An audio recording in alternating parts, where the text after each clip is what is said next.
Yeah, one of the things I would like to talk about, well, you guys, I would like you to talk about is the process that your characters go. I mean, they really change. They go from greed to a very human characters. I would like to know how was the process of transforming from going from greed to this other aspect.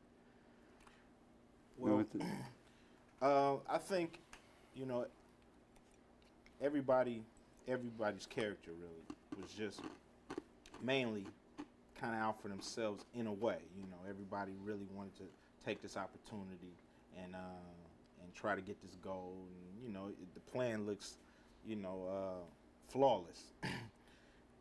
But when you actually start to do things, you know, anybody can play football on paper, but when you actually start to get in there and go through what we went through and see the lady get shot, it turns us, you know, it like turns us around real quick, you know, in an instant. George's character says, hey, you know, this has changed from, you know, taking gold to helping people in an instant. And that's how you make decisions in the real world, in an instant.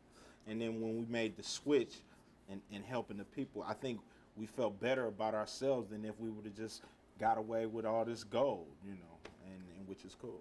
Also sort of going with these war blinders on, which is I'm gonna go in and I have a singular mission here, and my mission will either be to destroy the enemy, and you have to make that enemy hateful in your own world. You have to sort of prop them up to look hateful, or you have to ignore them.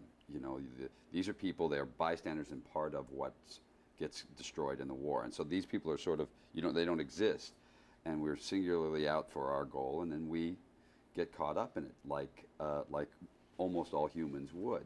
It takes us a while. We keep those blinders on for quite some time. There's also, you know, part of the reason it's a bigger responsibility than people know is that in the military, once you've decided that you're going to help a group of people, if you go into a village and and some people are killing that village, or that village has been burned down, and you decide to help them as an American military unit, they are then from that point on your responsibility, no matter what happens.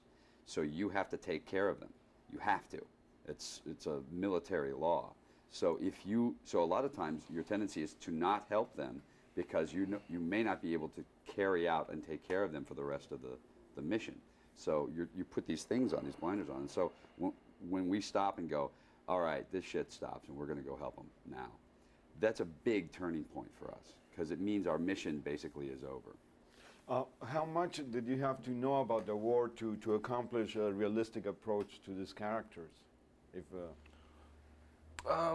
well, we were fortunate enough to have some really good consultants who were in the war, but I didn't think it was very important for me because, you know, I was a reservist and, you know, I didn't have much military experience other than the 4 years that I had served, and so everything was going to be kind of fresh and new and just happen, you know, for the first time anyway. So it's so refreshing to see a war movie without Rambo.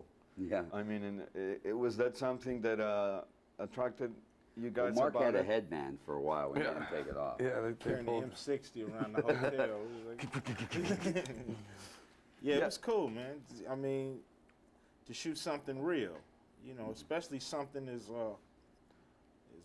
horrible as war. You know, why put a cherry on top when you're talking about war? You know, let's shoot it how it really happens. And for David to do that really attracted me to the movie, knowing that he wanted to shoot it how it really happened. So. And the confusion of it, you know, when you first read the script in the first 2 pages and Mark's going, are we shooting people? And then, you know, kind of see this guy, and then they just kind of you know, kills this guy, and then they and they're jumping up and dancing, and while they're dancing, you've got this guy dying, you know, real world, real life, dying, and just the first 2 pages of the script, and when you're reading, you go, oh, this is great storytelling. This is telling a story from a really unique point of view, which is, and you know, in many ways, the star of this movie is David and David's script. I mean, that's what it is. It's from a really unique point of view, and that's what's, I think, interesting. It puts a face on the bad guy, which